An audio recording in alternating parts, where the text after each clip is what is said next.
노유진의 100분 토크. 얼마 전 청년 실업률이 역대 최고치라는 기사로 신문 지면이 떠들썩했었죠. 하지만 당사자인 청년들 그저 웃고 있습니다. 최악의 청년 실업률이라는 9.2%. 이 통계에는요, 취업 준비생도 빠졌고요. 입시대 태반이 백수라는 이태백, 즉 구직을 포기한 사람들도 다 빠져 있다고 합니다. 말끝마다 청년 일자리 창출에 앞장선다는 대기업, 재벌은 어떨까요? 지난해 1월에서 9월까지 9달 동안 삼성, 롯데 등 10대 그룹에서 사라진 일자리만 6,300명에 이른다고 합니다. 고용의 질도 나빠졌고요. 이 와중에 정부는 기어이 근로기준법을 무시하고 쉬운 해고 면허를 기업인들에게 안겨줬습니다. 헬조선의 한 단면인데요. 한 청년 작가는 대한민국을 이렇게 묘사합니다. 이곳을 지옥으로 단정하지 마십시오. 미래의 몫으로 더 나빠질 여지를 남겨두는 곳은 지옥이 아닙니다. 오늘 100분 토크는요, 청년의 눈으로 대한민국을 보겠습니다. 아직 대한민국을 지옥으로 단정하지 말라는 서술퍼런 만국선언문으로 최근 화제가 되고 있죠. 용산 참사를 다룬 영화 소수의견의 각본, 그리고 소설 D- 손아람 작가 스튜디오로 모셨습니다. 안녕하세요. 안녕하세요. 손아람입니다. 어서 오십시오. 제가 방송 준비하느라 어저께 그 만국선언문을 보고요. 네. 너무 감동을 받아가지고 트위터에다가 네. 100년에 한 번 나올 만한 제가 문장가가 나왔다. 어제 친구들이랑 라면을 먹으려고 라면을 끓이다 말고 저도 그걸 봤어요. 친구들한테 100년에 한 번 먹을 만한 라면을 먹어보라면서 네, 대접을 했죠. 예. 아니 아무리 우리 게스트로 초대를 해놨지만 너무 심한 아부 아니에요? 아니, 진행자로서? 나는 그거랑 상관없이 난 그 이제- 전까지만 해도 그 최고의 명문은 유시민의 항소 이유서인 줄 알았는데 이유 바꿨어 이번에. 아니, 그런 나 열 안 받아 그러지만 그거는 101년에 한 번 나올 겁니다. 이거는 100년에 한 번 나올 거. 그렇게 지금 되는 거죠.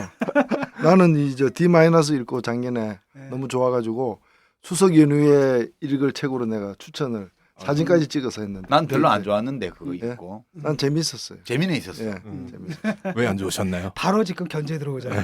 삐쳐가지고. 그 조성주의 테라스 Y 출연 이후에 지금 두 번째 출연이시죠? 네. 그저 맞습니다. 만국선언문 나가가지고 네. 나는 저 처음 읽었거든. 올렸더니 네. 그걸 이제 읽었냐고 막 타박이 들어오더라고. 욕만 바가지로 먹었는데. 근데 우리 청취자들 중에도 그 어. 만국선언문 안 보신 분이 대부분일걸요? 네, 많은 분은 안 보셨는데 그거 꼭 본 이제- 사람들이 있잖아요. 예, 네. 글 쓰신 분으로서 한번 그 글이 어떤 글인지 소개 한번 해주세요. 어디 가면 읽을 수 있는지. 일단 경향신문에서 그 온라인판에서 볼 수 있고요. 만국선언문으로 아마 이제 검색하면 1월 1일자로 올라가는 거니까 그 일종의 신년사죠. 사실 제가 처음에 이제 청탁 받았던 거는 이제 신년사인데 그 청년 기획을 경향신문이 하고 있으니까 일종의 기조를 뽑을 수 있을 만한 글로 이제 청탁을 받았는데 좀 불가능한 청탁 같다는 생각 처음엔 좀 들었어요. 신년사이대 어떤 청년 세대의 암울한 것을 담아달라. 근데 이게 신년사의 성격이랑 어떻게 보면 맞지 않잖아요. 그렇죠.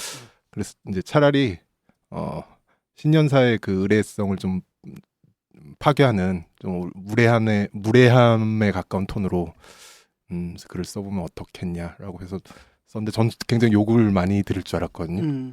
주요일간지 신년사로 그런 어떤 저주에 가까운 뉘앙스의 글을 실는다는 건데 굉장히 생각보다 제가 정말 상상했던 것보다 훨씬 많은 청년뿐만 아니라 기성세대들도 좀 공명하는 걸 보고서는 전 좀 징후적인 현상 같다는 생각이 들었어요. 언어로 이제 상처를 입힐 만한 현실이 아닌 거예요. 예. 저는 뭐 내용도 내용이지만 일단은 그 문장의 맛에 그냥 확 빠져가지고 그냥 쫙 읽고 사람들한테 막 돌려서 보여주고 아니 이거 뭐 봐. 괜히 소설가요? 저기 D- 한번 읽어봐요. 예. 그런 그 재미가 쏠쏠해. 예. 감사합니다. 예. 약간 나는 그 내용은 다르지만 네. 70년대 병영 소설이나 혹은 뭐 고래사냥 같은 건 청년 소설 이런 느낌이 좀 들었어요. 네. 컨텐츠는 많이 다른데 네. 어떤 문장의 분위기나 네. 그 스토리가 이렇게 전개되는 형식이나 이런 게 옛날 생각이 많이 나더라고 오히려. 네, 저도 좀 그런 약간 패러디, 그러니까 새로 이제 2000년대 버전으로 이제 지나간 운동권 소설 포함해서 그런 것들 좀 재해석하는 그런 걸 좀 목표로 두고. 아 원래 그렇게 생각하고 쓴 네. 거예요? 네. 내가 뭐 제대로 읽었네. 평소에 그 나는 나오는 그 어떤 서술하는 방식이라거나 표현법이나 이런 그 어법들이 그 평소에 이제 그 생활 언어가 그 식으로 진행되는 사람들 있잖아. 네. 주변하고 소통도 그런 식으로 하는 네. 딱 그 스타일인 것 같더라고. 이거 지금 칭찬이야 욕이야? 아니. 소장님, 수수께끼 안경을 드디어 입수했습니다. 정말인가? 당장 현미경으로 살펴보자고. 디자인과 품질은 명품 브랜드급인데 가격은 스파 브랜드 수준이에요. 어떻게 이런 안경이 가능한 걸까요? 1mm 1g까지 계산된 디자인. 이건 기계로는 나오지 않는 디테일이야. 직영 공장을 운영해 가격과 품질 모두 잡는다는 말이 사실일까요? 확실한 건 이건 우주급 안경이란 점이지. 이름이 뭐라고 했나? 스카노입니다. 복면 대신 선글라스 스카노. 스카노.co.kr로 접속하시면 만날 수 있습니다. 305호에 사시는 김희영 씨의 고민. 딸, 아침은 먹고 가야지. 안 돼요! 학교 늦어요! 어디 간단하고 건강한 아침밥 없나? 있습니다. 곡물 담은 선식 뿌리마켓이요. 포털 검색창에 뿌리마켓을 검색해보세요. 곡물 담은 선식은 45가지의 곡물, 야채, 과일, 수산물을 넣어 만들어 건강에 좋고 바쁜 직장인, 학생, 다이어트가 필요한 분 식사 대용으로 드실 수 있어 좋고 아이들과 어르신들의 간식으로 드실 수 있어 좋습니다.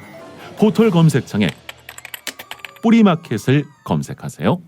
영화 숙취해소제 잔혹사 중에서 야, 이 폭탄주야!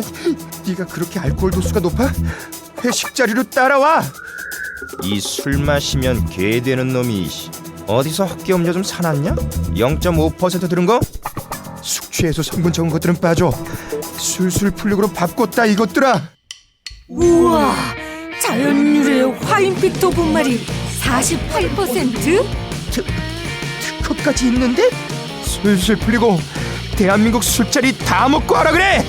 딴지마켓에서 최저가 판매 중인 술술 풀리고가 숙취해소제 잔혹사를 끝내드립니다. 예, 오늘은 크게 두 가지 주제로 이야기 나눠볼 텐데요.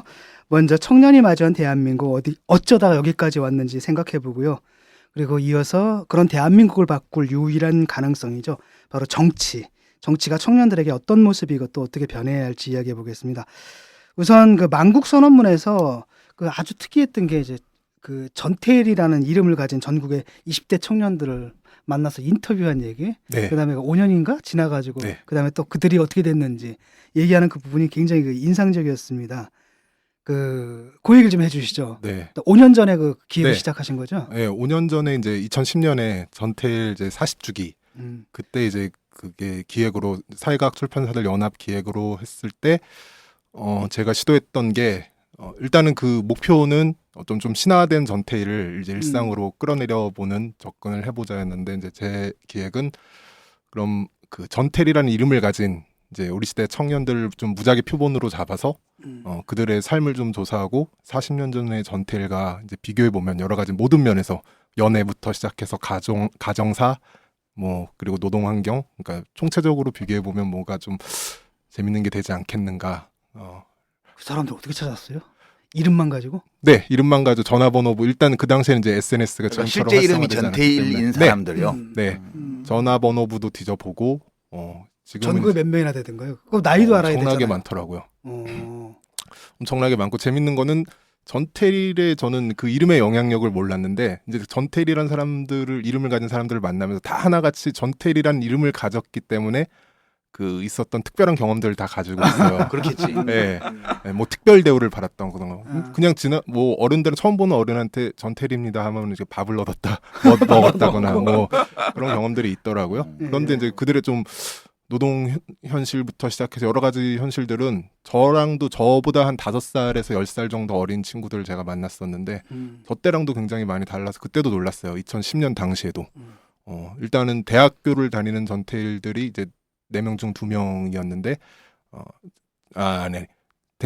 대학교를 다니는 전태일 4명 중에 2명이 학교를 휴학을 하고 그만둘 고민을 하고 있고 모든 대학생 전태일들이 이제 학교를 징검다리처럼 다니는 거예요. 휴학했다, 다녔다. 네, 한 학기 돈 벌어서 다음 학기 휴학하고 돈 버는 다음에 그 돈으로 다음 학기 등록금을 내고. 저 때만 해도 제가 이제 입학할 당시에 한 15년 정도 전에 대학 등록금이 100만 원이 좀 안 됐어요. 그러니까 인상률은 굉장히 큰 문제였는데 국립대학이었기 때문이지만 인상률은 문제였는데 그 당시는 이제 도저히 감당 못할 수준으로 느껴지는 돈은 아니었는데 이미 이제 2배 이상 올랐고 최소 2배 이상. 그러니까 이제 감당할 수 없는 비용. 그러니까 과연 이 돈을 내고 대학을 졸업을 해서 내가 뭘 얻을 수 있을까? 라는 고민을 하기 시작했다는 거죠. 저보다 5년 미만해도. 그리고 이제 제가 5년 만에 이번에 이제 그 경신문 그 신년사를 쓰면서 다시 연락을 돌려봤는데 과연 그들이 그 비용을 지불한 것을 얻어냈느냐 그렇지가 않더라고요. 예. 어떻게 살고 있어요?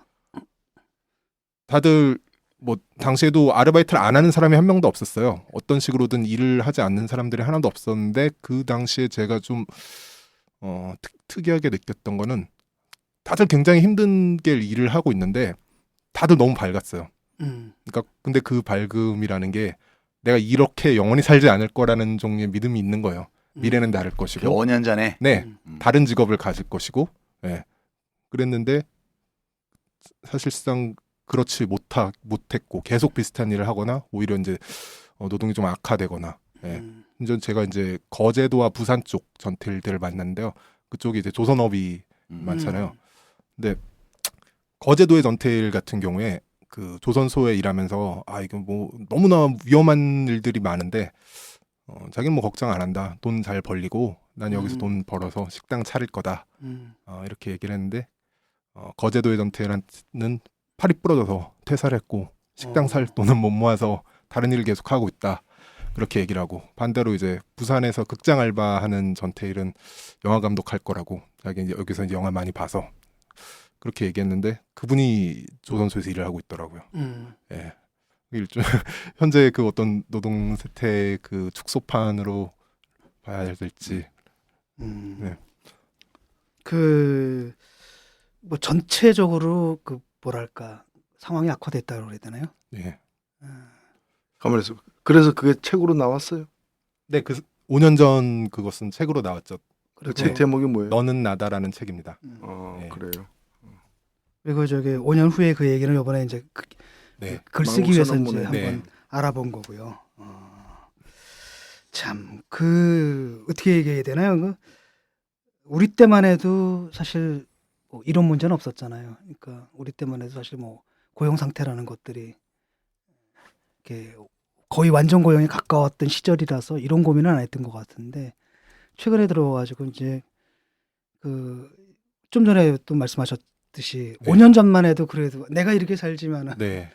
뭐 미래는 좀 다를 것이다라고 했는데 5년이 지나서도 이게 안 바뀌었단 말이죠. 네. 근데 요즘은 그 젊은 세대들이 그걸 아는 것 같아요. 이게 바뀔 문제가 아니다라는. 네. 맞아요. 그러니까 어떤 성장에 대한 이제 확신이 없죠. 예.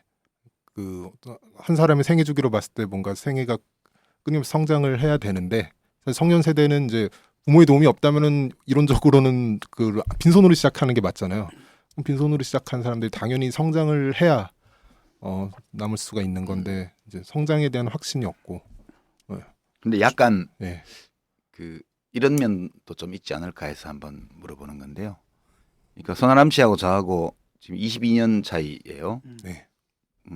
나이 차이가 약. 그리고 지금 여기 5년 전 이제 너는 나다라는 책에서 다루었던 전태일은 이제 그보다 또 한 5년 정도 더 네. 젊고 차이가 더 나고, 그러니까 약 25년 내외 정도의 차이가 나는데, 제가 대학에 들어가던 1978년도는 우리 동갑 중에 20살 될 때까지 살아있었던 게 한 80만 명 좀 넘었는데 4년제 대학에 들어간 사람이 7만 명이었어요. 네. 80만 명 중에 85만 명 중에. 그리고 전문대학까지 포함해서 15만 명만 고등교육기관에 갔고요.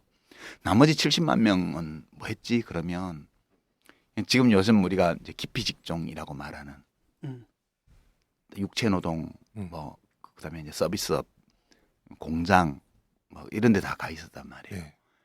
근데 그 25년 세월 동안 한국 사회가 경제적으로 성장해 오면서 부모들이 지불 능력이 생기니까 네. 자식들을 다 대학으로 보냈단 말이죠. 요 세대가 지금 너는 나다에서 나온 세대가 그 대학 진학률 85%일 때 세대거든요. 네. 그러니까 이 얘기를 제가 이제 하는 거는, 예전에는 대학만 나오면 다 취직을 할 수 있다 이런 식의 얘기들이 퍼져 있는데 대학을 못 간 사람이 70%가 넘었단 말이에요, 그 당시에. 지금은 대부분이 다 대학을 가니까 어찌 보면 과거하고 지금 한 세대 전과 지금을 수평적으로 비교해서 무조건 다 모든 것이 나빠졌다 이렇게 말하기는 좀 어려운 면도 있는 거 아니에요? 그렇죠. 예. 그거는 맞는 말인데 어쨌든 사회 전체가 그 25년 동안 굉장히 부유해졌잖아요. 예. 그리고 우리는 그것을 고개만 돌려도 알 수 있고 어떤 자기가 노동 환경이 있던지 그런데 이제 자기 자신의 삶이 그걸 이제 따라잡을 수 없다고 느낄 때 그 박탈감들이 지금은 있는 거죠. 예. 그리고 심지어 말씀하신 것도 맞지만은 사실 이제는 뭐 명문대생이라 그래도 어떤 취업에 대한 그런 기대감들이 굉장히 낮아졌거든요. 예, 확신도 없고 취직을 한다고 그래도 그 안정성이라던가 장기적으로 미래를 좀 보지 못하고 예, 그런 문제들이 저는 제가 느끼기로는 그러니까 노동 자체에 전반적으로 그게 침식을 했어요. 그러니까 뭐 전문직도 가릴 게 없이 예, 그러니까 스스로 일을 해서 돈을 벌어야 되는 사람들은 누구나 이제 그 불안함, 그러니까 5년, 10년 뒤를 보지 못하는 예, 자기가 성장할 수 있을 거라는 전망을 갖지 못하는 좀 예, 시대가 된 것 같아요.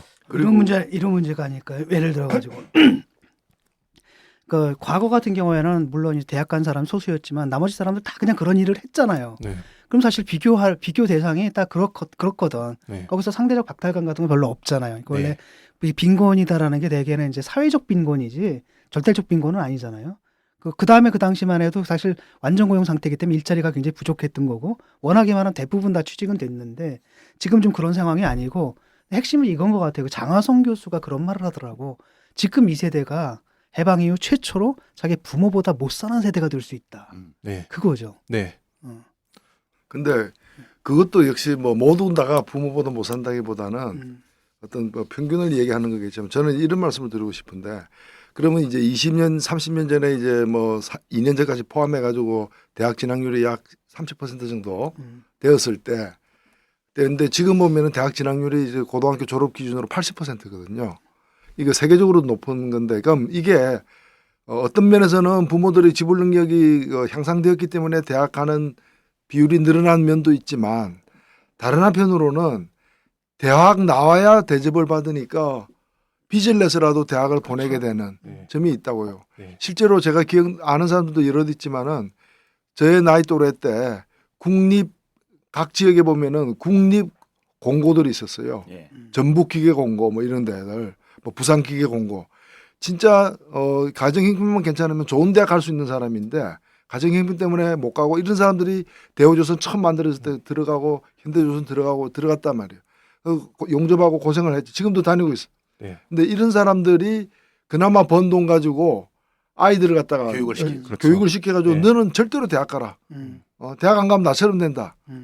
그래서 이제 대학을 보내는 거예요. 그러다 보니 그런 지점들이 더 많아서 네. 실은 많이 대학 갔는데 여전히 우리 사회는 지금도 왜 우리가 일본보다 못 사는데 일본보다 대학 더 많이 가느냐. 일본은 고등학교만 나와도 어느 정도 대학 나온 사람과 큰 차이 없이 대우받지만은 독일도 그렇고 독일도 그렇고 스위스도 그렇고 근데 우리는 대학 안 나오면 아예 취급도 안 하니까 어찌 보면 사회적으로 보면은 다른 나라에서는 고등학교만 졸업해서 하는 일을 우리 대한민국에서는 대학까지 졸업하고도 못하는 네. 그 이상한 상황이 되니까 사회적으로 자원을 갖다가 쓰는 것도 굉장히 지금 낭비하고 있는 상당한 상황이 되어 있는 거죠. 그리고 또 하나는 이제 그 고용 좀 불안정성의 문제가 이제 육체 노동을 이제 누가 하느냐 그런 문제를 떠나서 뭐 예를 들어 육체 노동을 해서 평생 동안 해서 어느 정도의 안정된 수익을 얻고 이제 삶과 가정을 꾸릴 수 있다면은 뭐 상관이 없을 텐데 심지어 이제 그러니까 모든 노동을 하는 사람들이 일용직 노동자의 기분을 좀 느끼고 있다는 것. 그래서 그 이제 거제도의 그 조선소에서 일하는 전태일 같은 경우도 기숙사가 있는데 기숙사 사람들끼리 매일 같이 보는데도 안 친하다는 거예요. 왜 안 친하다고 그러니까 보통 1년에서 2년 이상 붙어 있는 사람이 없다는 거예요. 그러니까 매번 이렇게 기숙사는 그대로 저기 사람들이 많지만은 매번 바뀌기 때문에 친해질 이제 틈이 없다. 예, 일하고 나서 쉬고 뭐 그런 동안 한 1년 지나면 금방 누군가 나가버리고 그렇게 된다고 하더라고요. 그 보시기 어때요? 그 윗세대도 좀 보고 아랫세대도 좀 보셨을 거 아니에요. 네. 그러니까 그 이른바 이제 3포 세대라 그러죠. 요즘 3포도 아니야. 뭐 5포, N포라 그러더라고요. 그냥 다 포기하고 사는 세대들. 그러니까 과거와 그 요즘에 그 이른바 그 N포 세대의 차이라고 해야 될까요? 그 청년 문화라든지 이런 데서도 굉장히 크게 나타날 것 같은데. 네. 일단 제가 제일 크게 느끼는 거는 그 좀 자본과 노동 사이의 격차라고 할까요? 그런 것들이 너무 커지다 보니까 우리 같은 세대 내에서 노동 내의 격차가 상대적으로 차이가 말하기 무의미한 지점. 가장 크게 느끼는 건 주거에 있거든요. 저는 이제 30대 이제 제가 올해로 후반이 됐고 이제 30대 친구들이 이제 집을 사는 것을 보면은 주거 환경과 자기 그 노동과의 상관성이 거의 없어요.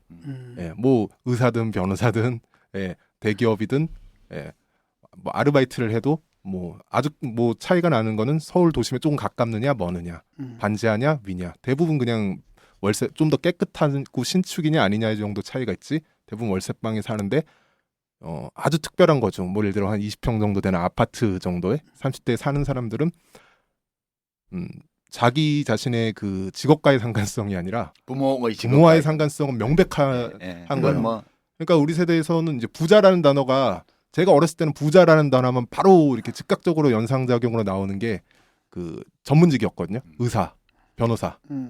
근데 우리 세대는 부자라는 단어가 자기 부자 자신에 대해서 아무것도 연상시키질 않는 거예요. 그 아버지가 부모님에 대해서 또는 할아버지가 예 그런 문제들 이게 그런, 이제 이른바 예. 금수저, 흑수저 그 얘기지. 네, 그게 우리가 나오기까지 작년에 그 피케티 책을 다루면서 정태인 소장 나왔을 때 상속 자본주의 시대에 들어왔다고 우리가 그리고 그게 TV 드라마나 이런 거 봐도 한 15년 20년 전만 하더라도 자수성가형 주인공들이 주류였는데 지금은 전부 출생의 비밀 뭐 본인이 열심히 노력해서 뭘 이루는 드라마가 아니고 출생의 비밀로 연결되어서 회장님의 숨겨진 딸, 숨겨진 아들 이렇게 해서 올라가는 이런 드라마가 대세가 된 게 이런 사회 현실을 반영하는 거다 그런 얘기 나눴었는데 딱 지금 그거 아니에요 친구들이 다. 맞아요. 예.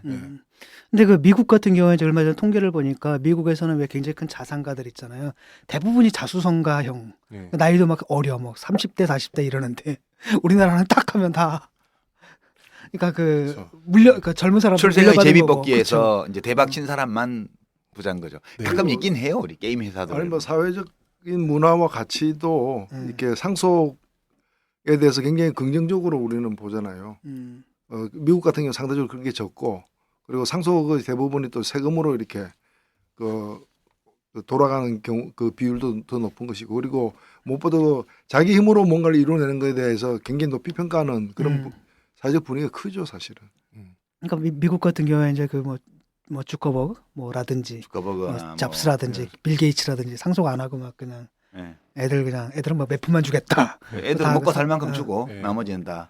너무 많이 하면 애들 베린다고 생각하는 거죠. 그런 이제 문화 차이도 굉장히 큰 것 같은데, 야, 근데 우리는 이제 앉아가지고 금수저니 흑수저니 이러고 있으니. 그렇죠. 그리고 그 뭐 문턱이라는 게 어떤 부모 상속의 문턱이라는 게 뭐 그런 주커버그 그 정도 재산까지 갈 필요도 없이요. 제가 느끼기에는 뭐 한 몇 천만 원에서 1억 정도 차이만을 가지고도 어떤 삶의 그 어떤 정말 출발선이 달라지는 느낌 같은 거. 저는 정말 주거를 볼 때 많이 느끼는 게요.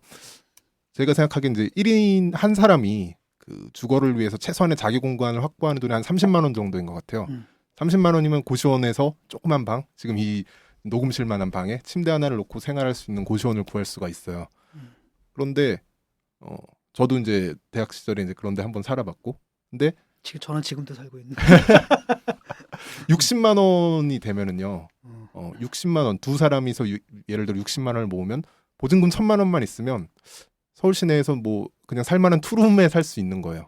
근데 대부분 그렇게 못 사는 사람들은 1,000만 원이 없기 때문이거든요.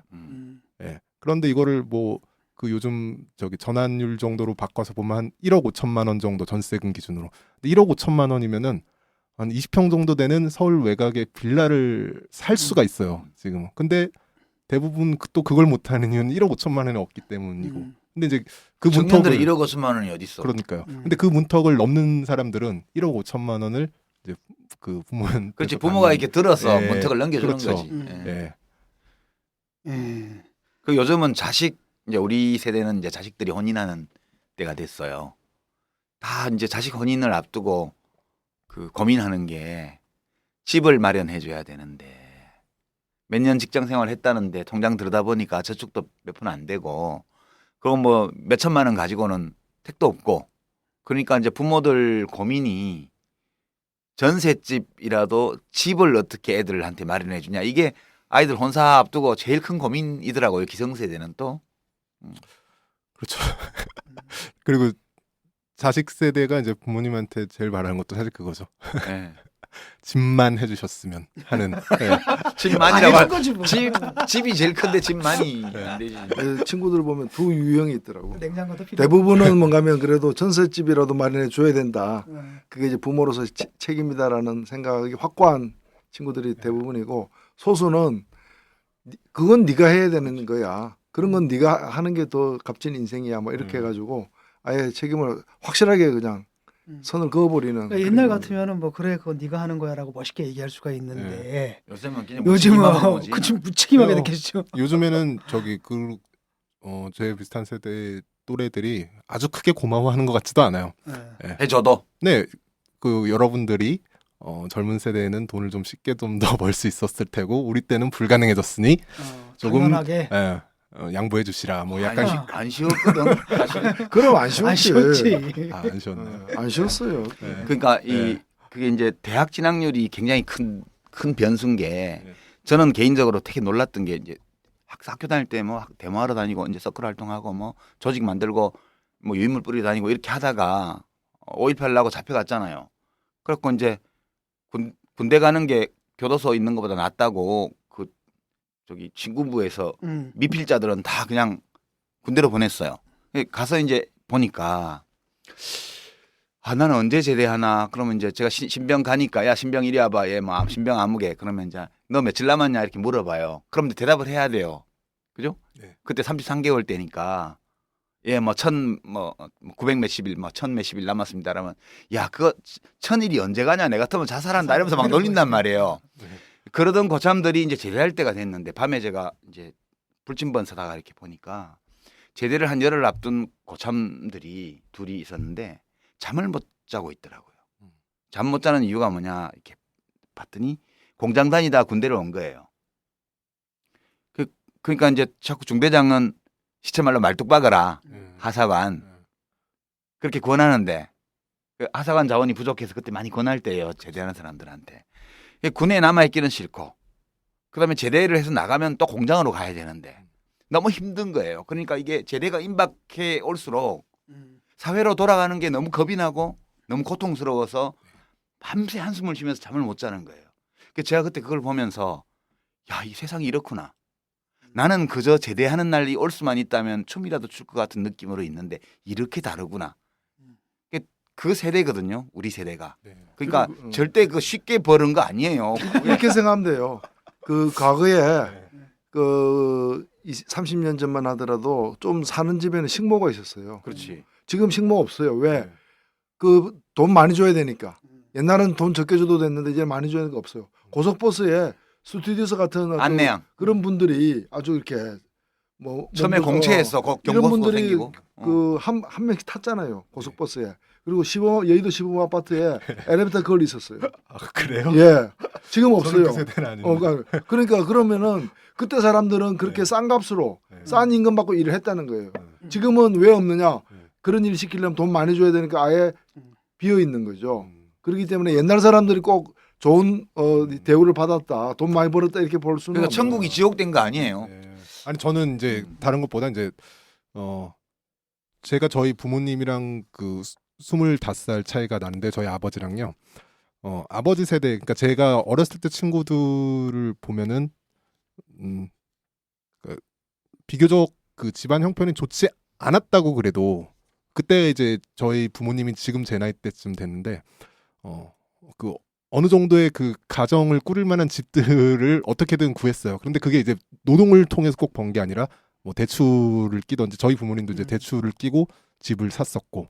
그런데 요즘에는 우리 세대에서는 대출을 끼고 집을 사거나 뭐 전세하는 것은 굉장히 공포가 있어요. 그렇지. 예, 따라잡을 수 없다고 생각하거든요. 빚을 갚을 수 없다. 나중에 집 넘어가지. 예, 예. 일단은 이제 뭐 경제 성장률부터 해가지고 모든 것들이 이제 어떤 성장의 한계가 명백해 보이니까 그 빚의 속도, 빚의 그 부채 이자의 속도라던가 이런 것들을 따라잡을 자신이 없는 거죠. 이제 좀 그런 차이 정도는 있지 않나. 그런 건 있지. 예. 저희 군대 얘기하니까 제대할 때쯤 되니까 우리 부대장에 딱 그러더니 전후신문 광고를 탁 내리는 거야. 거기 딱 보니까 안기부라고 했는데 김중건이가 훌륭한 인재는 말이야 이런 데를 가야 돼. 그때 갔어야 되는데. 그럼 내가 여러분들 다 보고 있겠지. 원래 이제- 또 저기 그래도 잘하잖아요. 우리 선수님도 그렇겠지만은 저도 그 학교 다닐 때 선배 중에 그 운동권 선배 중에 한 명이 군대에서 그 안보 관련 글짓기 이런 걸 휩쓸고 다녔거든요. 저도 방공홍변대 나가서 상 받은 거. 그러니까 그 적을 너무 잘 알기 때문에 우리 지금 한다고 잘해요. 대한변협 회장하는 김선수 변호사는 우리 사단 군단 시험 측정 전투력 측정할 때 필기 시험이란 필기 시험은 무조건 만점 받던 사람인데 그 사법 시험도 수석하더라고 결국은. 저도 사실 비밀인데요. 예전에 새누리당에서 그 새누리를 디스하라라는 그 무슨 공모 이벤트를 한 적이 있는데 제가 그 낸 게 당선이 됐어요. 새누리 당직자가 근데 전화가 왔어요. 그래서 사실은 너무 아파서 내부적으로 이 사람을 영입해야 한다. 그런 의견이 나왔는데 좀 같이 만나서 의논 좀 할 수 있겠냐고. 상금 받았나? 네, 상금 받았습니다. 그 상금만 받고 입시 넣은 거지 뭐. 아유, 저 영원히 나올 뻔했네. 까딱했으면. 예, 뭐 착취의 삼투 현상, 네. 뭐 이런 말이 있더라고요. 이건 네. 무슨 뜻인가요? 과거에 이제 예를 들어 아까 전태일 이야기 나왔는데 전태일이 이제 자본가라는 말을 이제 일기에서 많이 쓰는데 그때까지는 이 자본가가 뭐 이건희 회장 뭐 이런 사람을 말하는 게 아니었거든요. 그냥 자기 고용주 정도를 자본가라고 말했고, 근데 그 고용주라는 게 결국 뭐 동대문 시장에서 이렇게 뭐 자영업자 사실 요즘으로 하면 영세 상인이잖아요. 본인도 되게 재단사 출신이고 네. 그랬죠. 네. 네.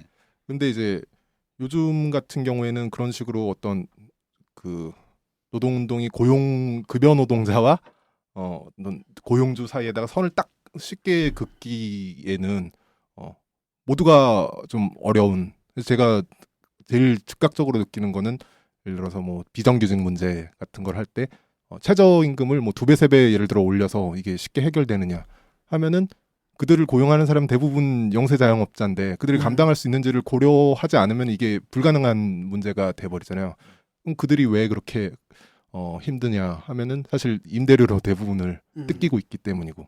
그다음에 또 뭐죠? 그렇죠. 뭐죠? 체인 하면은 그것도 위에 그렇죠. 체인도 뭐 사방으로 이게 가죽 벗기가 되죠. 그 뭐 예를 들어 부동산 소유주가 그러면은 부자냐 하면 물론 부자도 있지만 뭐 빌딩 푸어처럼 그렇게 대출 끼고 해서 자기 대출을 갚기 위해서 또 무리하게 그 임대업자에게 임대 수익을 뽑아내려는 그런 게 있고. 그러니까 뭐 초자본이라는 괴상한 생존 방식이지. 네. 이 호모사피엔스의 네. 자본주의적 생존 방식을 보면 네. 되게 그 에일리언이 와서 이걸 관찰을 해보면 얘네 진짜 재밌는 애들이라 그럴 것 같아. 이렇게 완전히 이렇게 숙주가 다른 놈을 빨아먹고 걔가 또 뭐 이런 식으로 해가지고 그런 쫙 연결돼서 저는 네. 그런 느낌이 먹이사슬처럼. 굉장히 크게 들어요. 특히 이제 뭐 주변에 예술가들만 봐도 그런 식으로 뭐 하청에 하청 혹은 이제 아래 입장에서 보면 뭐 상납 같은 형태로 돼 있는 경우가 많고 뭐 얼마 전에 뭐 저런 테이크아웃 드로잉이라고 지금 한남동에서 이제 있는 그런 임차인과 임대인과의 싸움 혹은 뭐 맘상 뭐 그런 싸움 같은 거 보면은 요즘 굉장히 많은 사람들이 뭐 관심을 갖고 응원을 하는데 제 생각에는 한 10년이나 15년 정도만 전이었어도 이게 그렇게까지 어떻게 보면 고용주의 싸움이잖아요. 이게 자기 일이 아니라고 생각할 수도 있거든요. 근데 이 문제 관련해서 제가 네. 이제 손아람 씨 소설을 보면서 네. 이제 각자게 됐던 의문인데 네. 이따 우리 얘기하겠지만 되게 많이 달라요. 제가 이제 소설을 읽으면서 네. 우리 세대하고는 이 감성이나 정서나 네. 시선이 진짜 많이 다르구나라는 걸 많이 느꼈어요. 네. 특히 D- 읽으면서 네. 그랬는데 이제 최근에 그 이제 좀 유명해진 책 중에 박근혜 대통령이 추천하고 했던 책도 있어요. 뭐 성공한 국가, 불행한 국민, 뭐 그런 류의 대한민국은 성공했는데 국민은 왜 불행하냐 이런 거 다룬 그런 외국인이 쓴 책도 있고, 그 다음에 뭐 그 옛날 일본서도 이제 국가는 부자고 사람들은 가난하고 그런 얘기들 많았어요. 근데 최근에 제가 읽은 책 중에 그 농업혁명에 대해서 우리가 알고 있던 상식과는 영 다르게 얘기한 책이 있어요. 네. 그러니까 농업혁명은 주로 유럽을 보면 그 수렵 채집 단계에서 이제 농업혁명이 일어났는데 되게 밀을 재배했다 그래요. 밀을 재배하면서 이제 그 생산량을 키웠는데 농업혁명이 일어나고 난 이후에 농부들의 삶과 농업혁명 이전의 수렵 채집인의 삶 중에 어느 것이 더 행복할까? 하면 농업혁명 후가 훨씬 고달팠대요. 훨씬 더 일찍 일어나고 훨씬 오래 일하고 먹는 건 변변찮고 그랬다는 거예요. 그럼 이 농업혁명이 뭐냐라고 말할 때 사람들은 보통 호모사피엔스가 밀이라는 이 풀을 길들인 걸로 이해를 하는데 종이라는 그런 것을 주체로 놓고 보면 밀이 호모사피엔스를 길들인 거라는 거예요. 호모사피엔스가 맨날 하는 농부들이 하는 일이 밀의 경작 면적을 넓히고 밀의 소출량을 늘리고 밀의 유전자를 퍼뜨리는 일을 했다는 거예요. 그러니까 밀이 인간을 길들인 거라고. 그러니까 이 시각, 그러니까 농업혁명은 사기다. 이거를 얘기를 하면서 생물학적인 종의 번창과 번성과 그 개체의 행복 사이에는 아무 관계가 없다. 제가 이제 국가 개인의 관계를 놓고 볼 때 대한민국은 되게 성공한 나라인데 그거를 우리가 뭐 자꾸 비판하니까 왜 국가에 대해서 이렇게 자학적 의식을 가지고 자학적 역사관을 가지고 있냐고 해서 막 불만을 얘기를 하잖아요. 근데 우리나라를 이렇게 보면 국가라는 이 하나의 공동체의 성공과 그 공동체를 구성하는 개체의 행복 사이에 필연적 관계가 있다고 우리가 오랫동안 생각을 해왔는데 이게 아닐지도 모른다는 거예요. 네. 혹시 그런 생각 하세요? 당연하죠. 우리 당연해요. 사실 제 느낌에는 물론 제가 이제 세대에 대한 완전한 대표성을 가질 수는 없지만은 그렇게 생각하는 사람은 없을 것 같아요. 국가의 행복이 심지어 사실은 그런 일베 같은 데서도 그런 것들을 국뽕이라고 부르면서 이제는 이제 비웃는 시대거든요. 그래요? 네. 네. 걔들도 진화하는구나. 네. 네. 우리가 받은 교육은 나라의 발전이 나의 발전에 나의 근본임을- 발전의 근본임을 깨달아 깨달아. 이렇게 가는 거였고요. 나라의 융성이 나의 발전에 그래, 근본임을 깨달아. 나라의 융성이. 그리고 우리는 민족 중의 역사적 사명을 띠고 이 땅에 태어났다로 시작을 했고, 네. 그래서 되게 국가의 성공과 어떤 국가를 구성하는 나 개인의 행복 네. 사이에 어떤 최소한의 상관관계라도 음. 있을 거라는 게 일반적인 우리 세대의 생각이었어요. 네. 우리 때는 그렇지 않죠. 제가 기억나는 거는 이제 98년 프랑스 월드컵 때요. 이제 전 이제 학창 시절에 고등학교 때 그것들을 보는데 친구들이 돈을 걸어요. 이제 네덜란드와 한국 경기에 돈을 거는데 아무도 한국에 이기는데 걸지 않는 거예요. 5대 빵 날 때? 네, 저는 5대 빵에 걸어서 제가 그때 땄죠. 오, 야.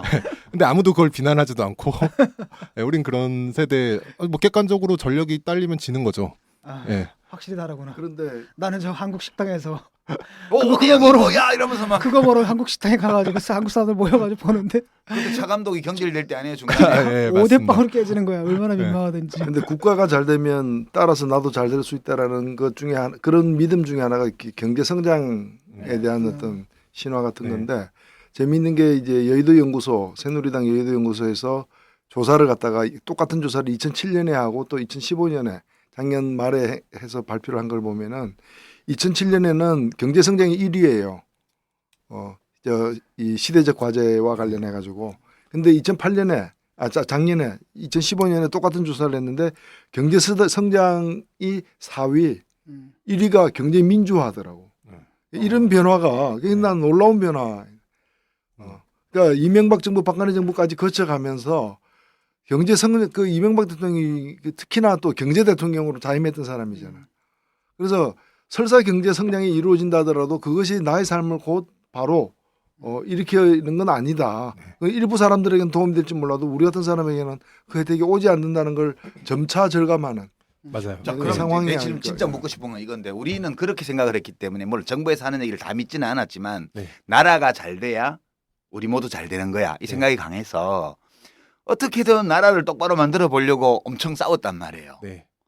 그런데 그렇게 생각 않고 국가의 상태와 나의 행복 사이에 인과관계에는 물론이고 어떤 특정한 상관관계도 없다고 판단한다면 네. 그때 나의 삶을 개선하기 위해서는 뭘 할 수 있죠? 청년들은 어떻게 생각해요? 일단 뭐 체제를 부정하는 단계까지 그게 나간 건 아니죠. 일단 그 관찰 사료를 봤을 때 말씀하셨듯이 이제 예전엔 성장률이라는 게 기본적으로 나왔기 때문에 그 국가 전체 평균적인 성장률이라는 거는 이제 국민 개개인의 성장을 최소한을 반영을 하잖아요.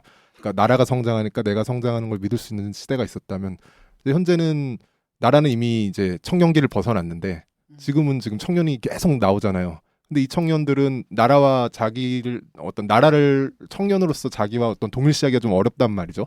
예. 나라는 장년이 됐고 자기는 청년인데 그러니까 이제 그것을 이제 국가라는 체제를 전체를 이제 부정하는 단계까지 뭐 나가지는 않더라도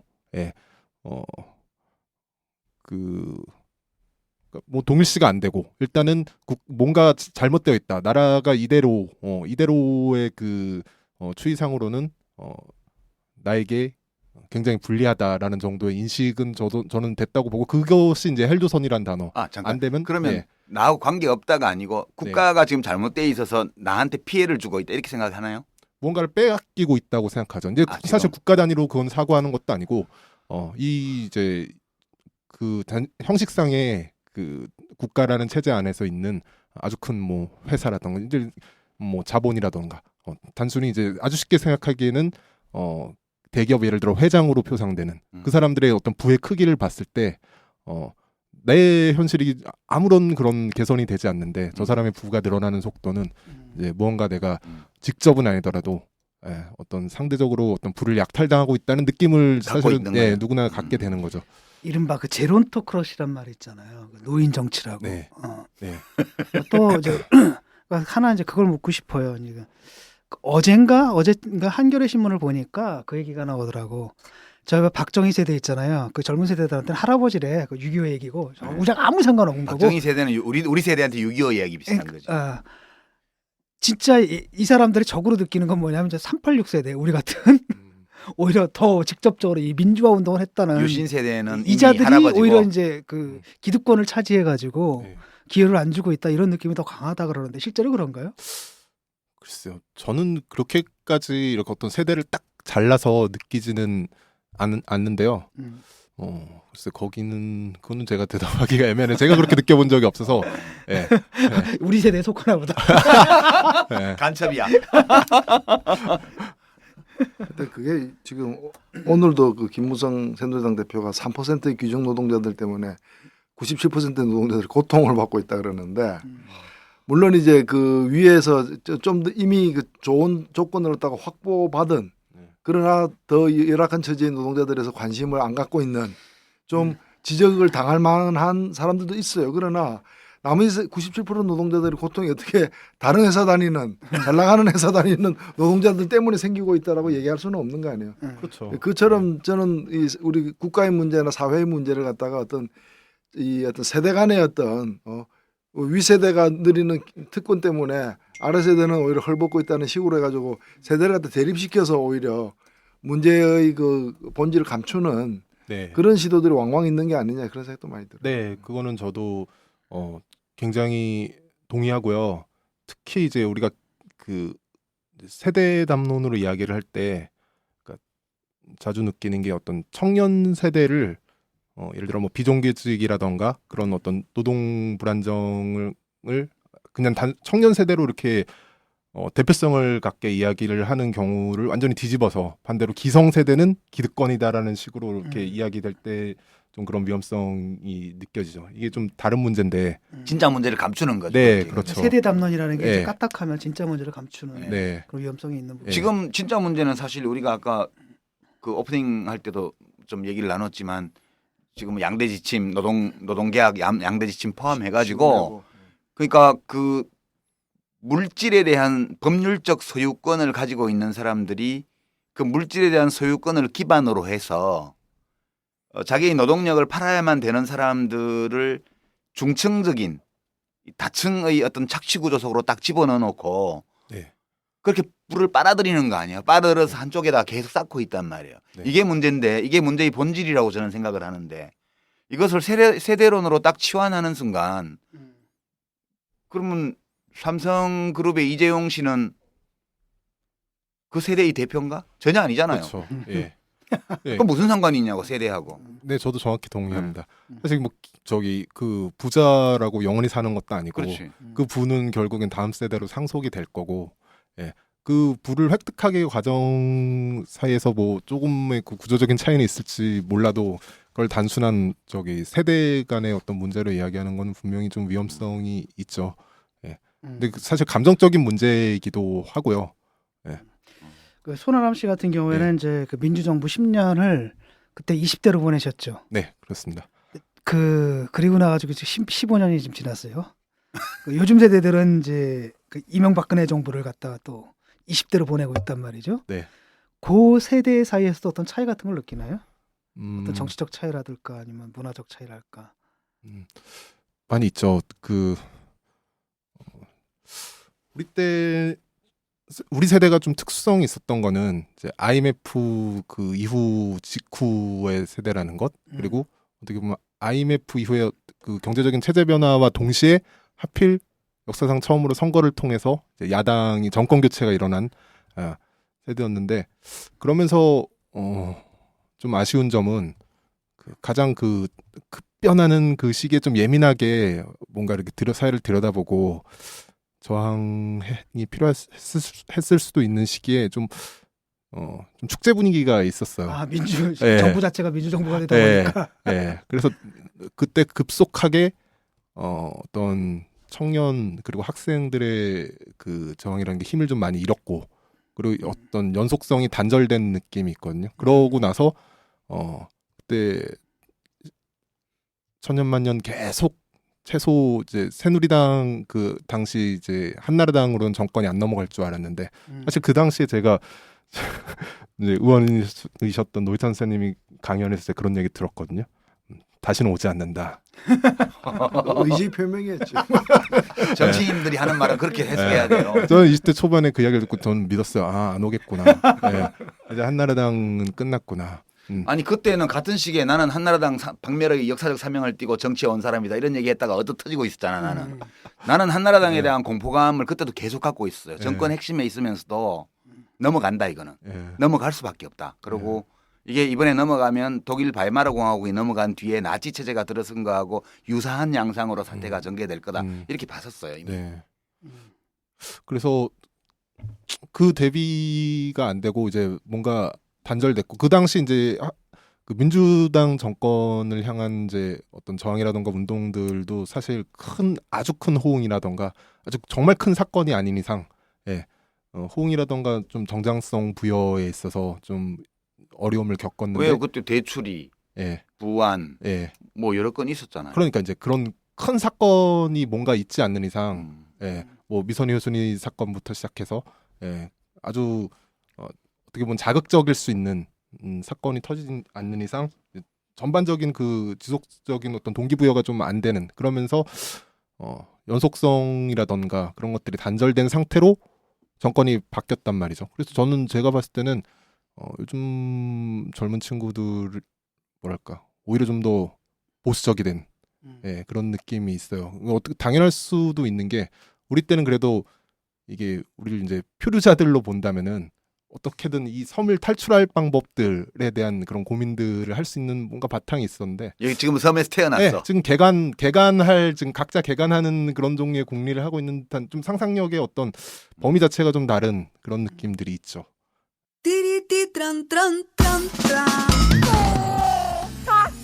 스마트폰, 물통, 무료지, 아이패드, 패스트푸드 음식. 승용차니 지저분해요. 이게 섞이지 않도록 몽땅 넣을 수 있는 멀티 포켓 어때요? 한 손으로 스마트폰 보면 팔이 아파요. 목에 거는 스마트폰 거치대, 이거면 고민 끝. 우와, 아이디어 장렬. 어디서 살 수 있어요? 즐거운 아이디어, 재미있는 쇼핑몰 재미월드요. 스마트폰, 텔레비전, 냉장고 이런 건 안 팔아도 가려운 곳 긁어주듯 빛나고 즐거운 아이디어 상품이 365일 파격 세일 중이랍니다. 거기가 어디라고요? 재미월드입니다. 구글, 네이버 다음에서 재미월드를 입력하세요. 문제입니다. 이어지는 대화를 듣고 답해주세요. 부동산 사이트 보고 빌라를 보러 갔는데 허위 매물이더라고요. 제가 본 빌라는 싸고 좋았는데요. 알고 보니 불법 건축물이더라고요. 큰일 날 뻔했어요. 친구는 미혼이고 저는 애가 있는데도 같은 빌라를 소개해주는 거예요. 구매자의 상황을 고려하지 않았어요. 자, 신축 빌라를 분양받을 때 피해를 보지 않으려면 어디로 가야 할까요? 정답! 빌라 상담센터요. 정답입니다. 신축 빌라 중개업체 허위 매물, 불법 구조물, 수요자를 고려하지 않은 매물 추천에 지치셨다면 허위 매물 보상 제도가 있는 빌라 상담센터로 오십시오. 전문가의 사전 상담과 무료 투어를 통해 내 집 마련을 도와드립니다. 인터넷에서 빌라 상담센터를 검색해 보세요. 근데 제가 이제 D-를 네. 보면서 굉장히 느낀 게, 이 선아람 씨 세대는 우리하고 다르구나라고 굉장히 크게 느낀 게, 우리는 이제 유년기와 청소년기, 청년기를 박정희 전두환 체제 아래에서 보냈단 말이에요. 네. 그리고 이제 그 뒤에 김대중 정부, 노무현 정부가 들어섰는데 이 사람들은 다 6월 항쟁 때 우리가 같이 한 사람들이야. 그러니까 자기의 정치적 석연이나 이런 것이 좀 차이가 있어도 역사적으로 형성된 어느 정도의 동질감을 가지고 그 두 정부를 봤어요. 네. 비판을 할 때에도. 네. 근데 우리 손아람 씨 세대는 그 전 정부는 겪은 적이 없고 이 국민의 정부하고 참여정부에서 처음 대면한 거예요. 국가 권력이라는 거를. 네.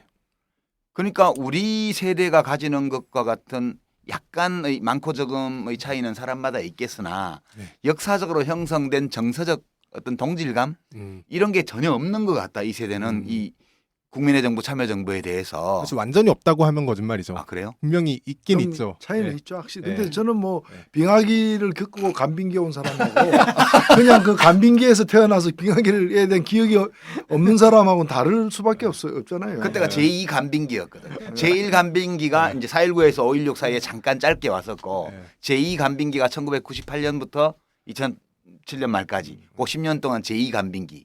지금 다시 이제 빙하기가 온 거예요. 근데 이 제2 간빙기에 대해서 우리가 온도를 높여보려고 지구 온도를 높여보려고 엄청 몸으로 데웠던 사람들로서는 요 시기에 대해서 좀 애틋한 느낌 이런 게 있는데 네. 그 우리 뒤 세대는 그런 거 없는 것 같다는 생각이 들고 소설 보다 보니까. 근데 약하긴 하죠. 확실히 약하긴 한데 뭐 그거를 꼭 우리가 이제 예를 들어 박근혜 이명박 정부랑 뭐 똑같이 생각했다고 말할 수는 없고요. 아, 그래요? 네. 좀 다르게 봐요? 뭐랄까 좀 배신감에 가까운 정서? 그러니까 그 97년 이후로 많은 것들이 우리 편으로 돌아설 것이다라고는 그런 막연한 느낌들이 좀 실현되지 않은 느낌. 그리고 이제 실제 운동권 학생들 입장에서 보면은 그 어떤 억압받는 그런 분위기가 좀 달라지지 않았고, 그리고 어떤 노동 문제라던가 그런 데에 대한 정권의 태도라든지 예, 그런 것들에서 배신감을 많이 느꼈던 것 같아요. 저 같은 경우는 이제 기억이 나는 게 저만 해도 한 1학년, 2학년 때 그래도 민주화 투사하셨던 김대중 대통령인데 하는 느낌이 막연히 있었는데요. 아마 대부분 학생들이 느꼈을 거예요. 근데 2001년, 2년 사이에 넘어가면서 그때 굉장히 많은 이제 뭐 파업이라던가 이런 시위 농성에 참여했던 사람들, 학생들도 굉장히 많이 구속이 됐어요. 월드컵을 앞두고. 예. 그때 이제 다들 급격하게 분노를 했죠. 이 정권 우리의 적이구나라는 인식을 처음으로 하기 시작했던. 예. 그래서 나중에 한때 유행어가 된 조어 중에 노명박 정권이라고 있었어요. 네. 저는 그 용어를 봤을 때 충격받았는데 일부러 공격하려고 이러는 걸 거야라고 생각했는데 실제로 그렇게 생각하는 청년들이 있더라고요. 똑같다? 글쎄요. 거기까지는 아니 이명박 정부는 노무현 정부가 똑같다. 네. 노무현 정부는 이명박 정부랑 차이가 없다. 똑같다. 똑같은 신자유주의 정권이다. 그렇게. 좀 극단적인 표현으로 이제 어떤 부분에 있어서 그 사회가 바뀌어가는 관성이 이제 이어진 부분을 좀 본 게 아닐까 싶은데요. 급진적인 사람들은 네. 그럴 수가 있죠. 네. 이제 급진적인 그러니까 운동을 좀 급진적으로 하게 되실 때는 때려 맞는 것도 이제 급진적으로 때려 맞잖아요. 네. 라고 한다면 사실 맞는 데는 큰 차이가 없거든. 이쪽도 맞으나 저쪽 맞으나 경찰이 진압하는 강도도 동일할 거고 법원 가가지고 형량 받는 것도 동일할 거고. 차이가 좀 있지 그래도 50% 아니, 100% 차이가. 사실 일부 극단적인 시각을 가진 사람들은 저도 기억나는 게 이 김영삼 정부 들었을 때 3당 야합으로 들어선 보수 정권이기 때문에 한계가 분명했음에도 불구하고 과거 전두환 노태우보다는 그래도 나은 정부라고 그렇지. 나는 생각했었어요. 근데 그 당시 일각에서는 진보 진영 일각에서는 김영삼 파쇼 정부 그렇지. 타도 대상이에요. 그렇게 생각하는 사람도 일부 있는 네, 거죠. 맞아요. 그거랑 굉장히 비슷한 종류의 정서였던 것 같아요. 그러니까 정치적 수사학의 그 관성. 난 좀 무서웠어 그때 사실 솔직히 정부에 있으면서 그게 좀 무서워가지고. 무서워하긴 하는구나 그래도. 별로 안 무서워했던 것 같은데. 한 230개 단체가 저 사퇴 요구서 막 발표하고 해봐요. 겁나. 그런 경험 하고 싶어 나는.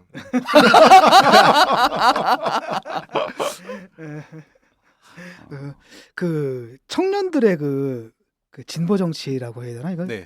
정당 운동에 대한 정당 정치에 대한 그 생각은 어떤가요? 저 같은 경우에 이제 우리 세대는 그랬거든요. 이제 바깥에서 혁명하겠다고 하다가 이건 아닌 것 같다 싶어가지고 그다음에 이제 합법 정당 운동으로 들어오고 네. 뭐 이러면서 이제 자기들의 정치적인 지향성 같은 거를 남들의 정제화하는 과정을 겪었는데 네. 그 요즘 그 세대들은 그 정치에 대한 욕망 자체가 있는 건지. 저만 해도 사실 이제 요즘 젊은 세대라고 말하기엔 조금 나이가 들었죠. 아직 젊어요. 네. 35인데 네. 뭐. 근데 저 때는 사실 저는 아주 그렇게 정당 정치적인 사고에 익숙한 사람은 아니에요. 왜냐하면 제가 20대 때까지만 해도 여전히 그 정당과 심지어 그 당시 진보정당이나 민주노동당과 학생 사이에서도 좀 거리감이 있었어요. 그러니까 개량주의자들 이러면서. 그렇다기보다는 그러니까 정당 운동 자체가 어떤 기성세대의 몫이라는 기득권 체제의 일부다. 뭐 기득권이라고 말하면 애매하지만 기성 체제에 속한 것이다. 그리고 우리는 체제 바깥에 있다는 그런 종류의 인식이랄까 그런 것들이 있었고 처음으로 그게 이제 어떤 깨지기 시작했던 게 그 2004년 총선 때 그때 이제 민주노동당이 갑자기 약진을 했고 그때 그 정당 투표가 도입이 됐잖아요. 그때 저도 민주노동당에 표를 줬었는데 그게 뭐랄까 뭐 아주 큰 엄청난 기대감이라기보다는 항상 너무 고생해 왔으니까 약간 동정표에 가까운 깜짝 놀랐어요 결과를 보고서는. 그리고 그때 이제 당시 이제 노회찬 의원님 제가 강연을 그때 보러 간 거거든요. 너무 그때 전반적으로 이제 막 열광적인 분위기가 있었고 대체 이 움직임은 뭘까라고 뭐 듣고 갔는데 그 당시 이제 기억이 나시는지 모르겠는데요. 제가 강연에서 굉장히 많은 학생들이 있었는데 누가 그런 질문을 했었어요. 의원님 당시 이제 의원이실 때 민주당에서 열린우리당에서는 그 열린우리당과 민주노동당의 양당 구도가 열릴 거라고 말하고 한나라당에서는 한나라당과 민주노동당의 양당 구도가 열릴 거라고 말하는데 의원님 생각은 어떠십니까? 어느 쪽이 맞다고 생각하십니까? 그 의원님이 이렇게 대답하셨어요. 제 생각에는 민주노동당과 미지의 X의 양당 구도가 열릴 것 같다. 네. 그리고 나서 이렇게 얘기하셨죠. 그리고 우리가 2017년에 집권할 것입니다. 그때 우리와 같은 박수가 쏟아졌거든요. 네. 기억나요. 내년이 2017년인데 원래 정치인은 약간 뽕을 이렇게 뿌리면서 그렇게 하는 거예요. 그때가 한참 그 이른바 진보 정치가 막 상승을. 그때는 이제 뭐 여기 진중권 교사 나를 엄청 공격해야 될 때지 그때. 저 신자유주의자 사이비 이러면서. 그때 근데 그때 즈음부터 해서 이제 뭐 민주노동당 내에 이제 학생위원회 뭐 이런 게 생기고 이제 학생들 그리고 이제 청년들이 본격적으로 이제 정당 정치에도 좀 거리를 좁히던 시대가 열린 것 같고 요즘에는 오히려 저는 더 학생들이 당적을 갖는데 거부감이라던가 뭔가 뭐 기성세대의 그 정치 체제에 편입된다거나 이런 종류의 사고는 오히려 덜한 것 같아요. 덜한 것 같은데 한편으로는 좀 저는 정당들이 이렇게 청년 당원들을 좀 확보하는 것 외에 좀 이렇게 전반적인 청년들과 그 세대와 좀 접점을 많이 만드는 그런 뭐랄까 그 어떤 로마 시대 기독교가 포교하는 방식 같은 거 좀 그런 게 필요하지 않나 하는 생각이 저는 드는 게요.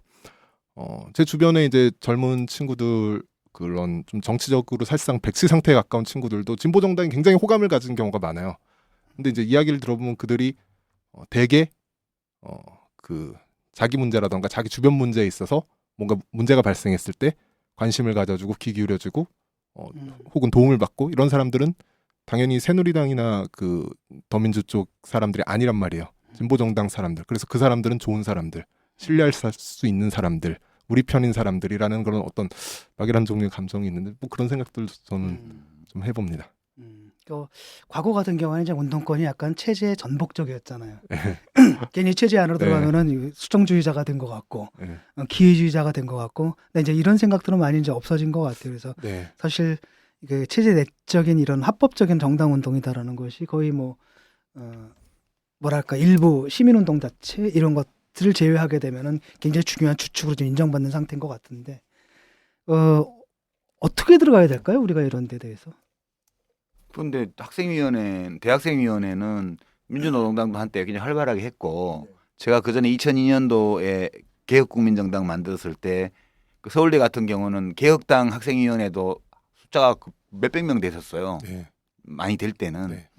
그리고 우리나라에서 대학생들이 정당과 결합한 사례가 최근에 생긴 게 아니고 그 이제 4.19 때도 그런 게 일부 있었지만 대규모로 학생사회와 정당의 결합이 이루어진 사례는 1971년 대통령 선거하고 그 고이은 국회의원 선거 때 아니었나 싶어요. 신민당 시절에 서울에서 대학생들이 저 먼 시골에 투개표 참관인으로 다 가고 그거를 이제 그 정당원이 아니면은 허용 안 해준다 그래서 대학생들이 그 당시 신민당에 등록을 하고 그렇게 해서 시민당의 형식을 빌려서 전국 곳곳으로 다 갔고 지금도요 우리가 과거에 이제 시골에 이렇게 강연을 다니다 보면 아주 그 시골이에요. 진짜 인구 2만 3만밖에 안 되는 조그만 군인데 강연 마치고 이제 뒤풀이 가서 이렇게 얘기를 하다 보면 1971년도에 그 선거감시단 투개표 참관인을 했던 분이 거기 그냥 계속 살면서 아직도 김대중 선생이라고 그러면서 그러고 있어요. 그래서 제가 그 한국현대사 책 쓰면서 그때 기록을 이렇게 살펴봤더니 정말 대규모로 결합했더라고요. 그때 우리 역사에서 없었던 게 아니고요. 지금처럼 이렇게 오히려 어떤 정당과 정치에 대한 대중적 혐오감 이런 것을 보수 세력들이 언론을 통해서 엄청나게 조장을 하고 또 한편으로는 진보 지식인들이 또 도매금으로 정당을 그냥 때리고 이런 것들이 겹쳐지면서 청년들이 정당을 멀리하게 돼버렸죠. 이건 되게 비정상적인 거죠. 그렇죠. 또 그러고 청년들 자체가 과거의 청년들에 비해서 훨씬 더 심한 어떤 그 경쟁 상태에서 하루하루를 보내게 되는 상황이 어떤 좀 더 어떤 그 집단적이고 미래를 위한 가치 실현을 위한 그런 운동에 참여하는 비율이 현저히 떨어진 거 아니에요. 대학 그러니까 캠퍼스 내에 정치 운동만이 아니라 일체의 운동이 지금 없는 거 아니에요. 네, 그렇죠. 사막화되어 있는 참 안타까운 일이죠. 자치력을 잃었다고 할까요? 요번에 그 독일에 갔더니 그 동네 우리 마누라 사는 동네 있잖아요. 그 지나가다 보니까 조그만 이렇게 클럽 같은 게 있더라고요. 이거 딱 보니까 뭐라고 써있냐? 소셜리티시대 유겐트. 사회주의 청소년 이렇게 붙어 있더라고요. 그러니까 그다음에 독일 같으면 이제 청소년 당원 모임이에요. 그게. 그다음에 이제 그 학교 가면은 그게 있잖아. 학생회들이 다 학생회들이 다 있고 거기서 뭐 최대우 최소 다 들어와 있잖아요. 거기서 싸우고 하는 가운데 애들이 성장해가지고 나중에 당을 그 요직을 맡는. 그럼요. 독일 대학은 학교 그 학생위원회 학생회지. 학생회 선거도 연방의회 선거하고 룰이 똑같아요. 그러니까 리스트 쭉 걸고 그 단체에다 투표하면 그 단체의 순서대로 이제 의결기관에 채우게 되는 거예요. 전부 다 정당 명부식 비례대표인데 그렇게 돼 있는데 결국은 삼인당이든 기민연이든 이제 보면 대학생 때부터 그 청년 조직에서 두각을 나타낸 친구들이 20대 후반, 30대 초에 비례대표 공천을 받아서 연방의회에 들어가고 그다음에 지역구 나가고 이렇게 해서 쭉 성장해서 40대가 되면 당의 어느 한 정책 파트를 책임지는 슈레더가 그런 케이스죠. 슈레더, 루돌프 샤핑, 오스카 라퐁텐 다 마찬가지고요. 그렇죠. 예, 기민연족도 마찬가지예요. 전부 RCDS라고 대학 내 그 기민연 청년 조직이 있는데 전부 거기서 학습하고 토론하고 조직하고 정책 공부하고 이렇게 하면서 길러진 인재들이 나중에 정당의 수뇌부를 구성을 하게 돼 있고. 우리는 저가 예능 나와야 돼. 예능 나와야 돼. 우리는 무릎팍도사 이런 거 나와야 돼. 그러니까 얘네들이 여기서부터 아주 온갖 경험을 다 하고 정치 훈련을 다 하고 정치적 철학 식견들을 쌓아가면서 천천히 올라오는 거잖아요. 근데 우리는 항상 정치에 물들지 않은 어떤 애를 끌어와야 돼. 아니 정치에 물든 사람을 정치를 맡겨야지. 정치에 물 안 든 사람 데려다가 정치 맡기면 엉망되는 거지. 그러니까 이게 저는 이제 굉장히 저도 글 쓰는 사람으로서 불만이 많은 게 신문 칼럼이라든가 뭐 방송 토론이라든가 나와서 이렇게 보면 정치, 정당, 정치인 그 자체를 다 도매급으로 묶어가지고 혐오감을 막 조장하는 발언을 이른바 소신 발언, 돌직구 발언이라고 하는 이 행태가 저는 이거의 수구 보수 세력의 전략이라고 봐요. 네. 이게. 그래서 제가 못하게. 아까 말한 그런 그 로마 시대 기독교 포교 전략 이야기한 게 미디어 플레이로 사실 경쟁을 진보 정당이 특히 이제 작은 정당이 할 수가 없잖아요.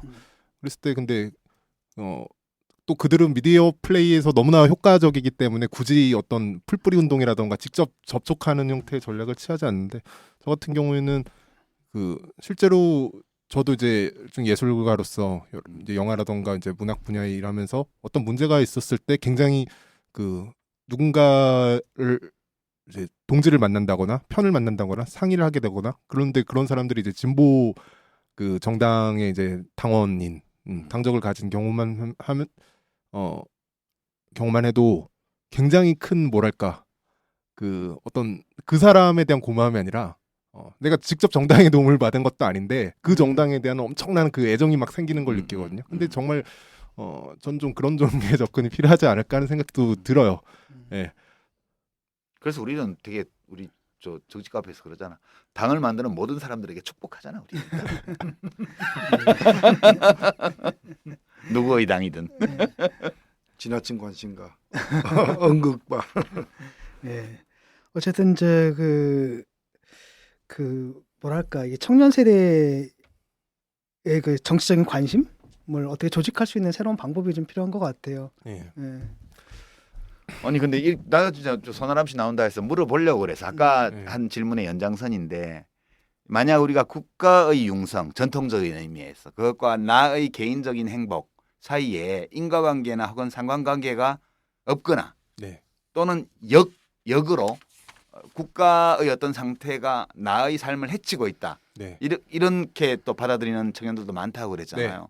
근데 이 경우에 과거처럼 국가의 융성이 나의 발전의 근본이다. 이렇게 믿으면 그냥 나라에서 시키는 대로 열심히 하거나 아니면 저놈의 국가를 뜯어고치기 위해서 내가 혁명을 이렇게 해야 된다고 생각하거나 네. 이게 단순한데 네. 지금 이게 좀 복잡 미묘한 것 같아요. 그렇죠. 이제 이런 조건에서 청년들은 왜 별걸 안 하지? 전국적으로 한 100만 명, 200만 명이 골기하면 안 되나? 이런 생각이요. 우리 때 같으면 어떻게든 이 골기를 조직해 보려고 사발통문 돌리고 지금 같으면 뭐 온라인으로 다 소통이 되니까 필요도 없을 텐데 우리는 호주머니에 비밀문서 집어넣고 막 기차 타고 다니면서 이걸 했단 말이에요.